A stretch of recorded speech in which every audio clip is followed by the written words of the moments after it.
System of a Down surprised everyone when they arrived in the metal scene in California in the early 90s.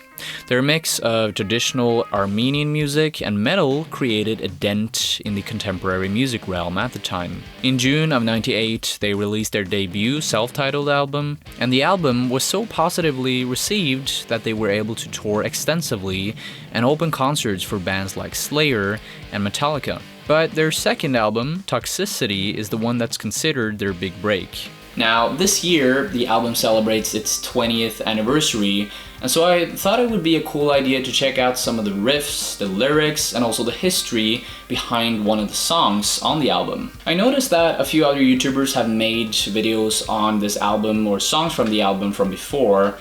Rick Beato, for example, made this amazing review of Chop Suey, and I don't think I can ever make anything as high quality as his videos, but I thought I'd make an attempt at least at reviewing the title track of the album. Toxicity also is one of their biggest songs and one of the best songs off of this album, I think.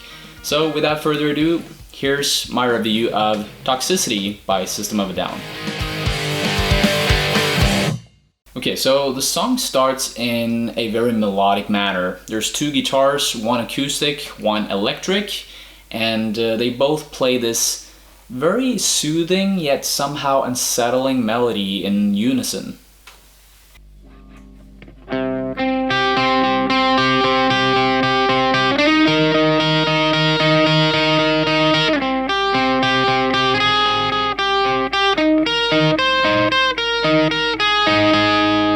The guitars are tuned down to drop C, so very heavy tuning, and the notes of the verses go like this. It's C and G, and then it's D sharp and A sharp. So that's kind of the base melody for the verses, and it kind of changes as the verses progress. There are some variations here and there that makes the song feel more exciting as you keep on listening to it.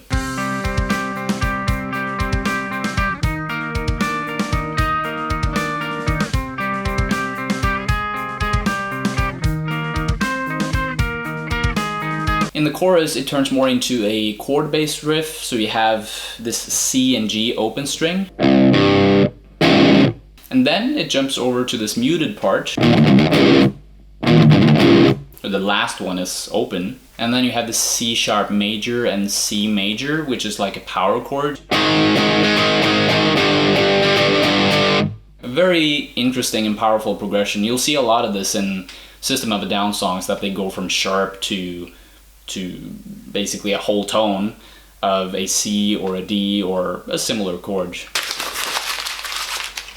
Now, although I know way more about the guitars in the song than anything else, I really have to point out that Serge's vocals are out of this world. I mean, if you're a fan, you already know this. It's impossible to imagine System without Serge's vocals. He has this very characteristic voice that you instantly recognize within like 2 seconds of a song. And speaking of Serge's singing, I want to refer back to something very poignant that this album's producer Rick Rubin said a few years back. Quote, "The problem with hard music is that it almost all sounds the same. Heavy metal has very strict guidelines. The beauty of System of a Down is that it's so weird and so groovy, but hard as fuck."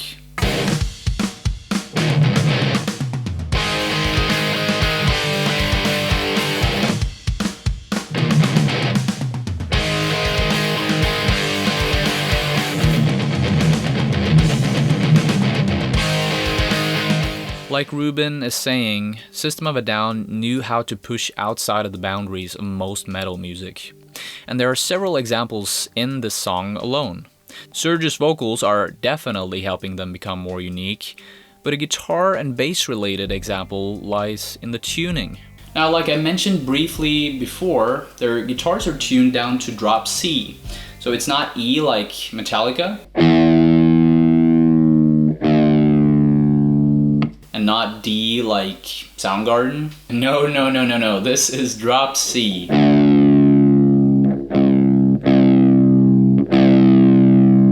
There weren't really that many metal bands that tuned their guitars down to drop C before the 90s. But then the 90s came, and bands like System of a Down, Killswitch Engage, and a myriad of other bands from these nu metal and metalcore movements started coming up and made it more popular. I guess you can say that System of a Down was one of the pioneers that made metal music even heavier.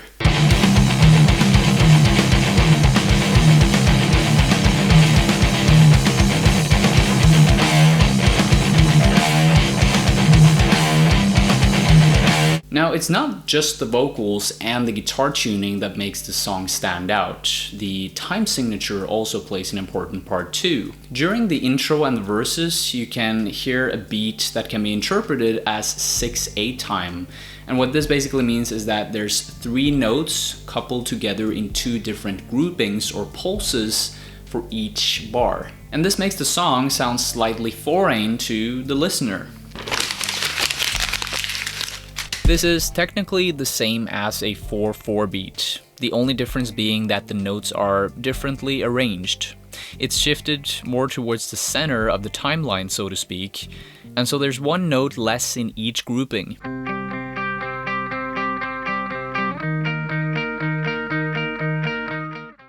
But once the first verse comes in with John Dalmayon's drums, it's easier to feel the more normal 4/4 time since the kick and snare hits on the first beat of each pulse.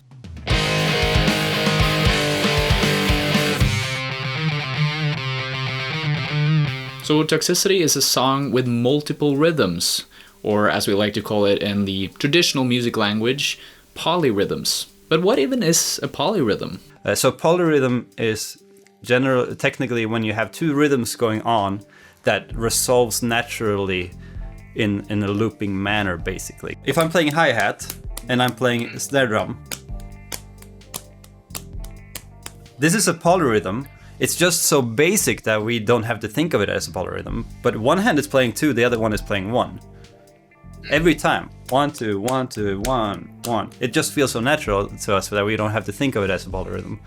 Sure, characteristic vocals, interesting guitar tuning, and odd time signatures, you probably get it. This song really stands out, it's amazing. But the icing on the cake for me are the lyrics. Serge has this ability to write lyrics that walk the fine line between something cryptic and something meaningful. During a performance at the Download Festival in 2005, Darren Malakian said that the song was about ADD, attention deficit disorder. This song is about having ADD. A psychological condition that makes it harder for an individual to perform executive functions. It's hard for the person in the song to focus on something over a long period of time. In the lyrics, Serge sings about how the person sees life through the eyes of a tire hub. Apparently everything is spinning around and out of focus. Right after, he continues with eating seeds as a pastime activity, a reference to ADD medication, perhaps. And then he ends the verse with the last phrase about the toxicity of our city. Some believe that Serge is criticizing the medical system here. In the chorus, he becomes a bit more cryptic and mystical. He questions how someone can own the world and its disorders. Then he sings about the space in between the sacred silence and sleep. This part is really unclear to me. Maybe the medication is slowly killing the person in the song while he's sleeping, causing the character to die in his sleep and entering the realm of quote-unquote the sacred silence. Man, I don't know. This is just my personal take, but it will be really cool to hear your interpretation of this phrase in the comments below. Now, my favorite instrumental part of the song is 2 minutes and 40 seconds into it. You can hear this part where the guitar is the only instrument that is playing, and it's basically changing the entire soundscape of the song.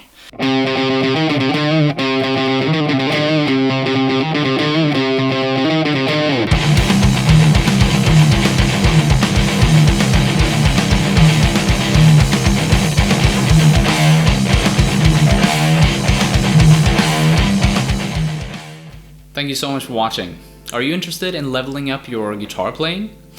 If so, then make sure you check out my Patreon page or my Instagram. There's tons and tons of lessons on scales, chords, theory, all that good stuff over there.